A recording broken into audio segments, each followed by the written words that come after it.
Hello guys, আপনারা সবাই কেমন আছেন? আশা করি অনেক ভালোই আছেন। তো আপনারা দেখছেন এমডি নাসিরউদ্দিন 123। তো আপনারাকে একটা মজার বিষয় দেখাচ্ছি যে আমাদের মিস্ত্রি সাইড পাটা মারছে কেমন করে দেখেন, তারের টানা দিয়ে।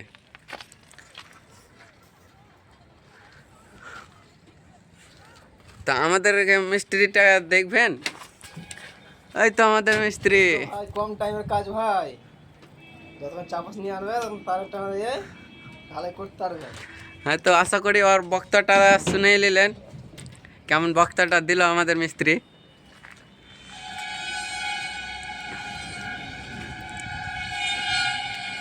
তো আমরা এখন একটা বাথরুমের ছোট ছাদ আছে, এটাও ঢালা কমপ্লিট করব আর কি, দিয়ে আবার নিচে কাম করব। তো ভিডিওটা দেখতে থাকুন, কন্টিনিউ করব।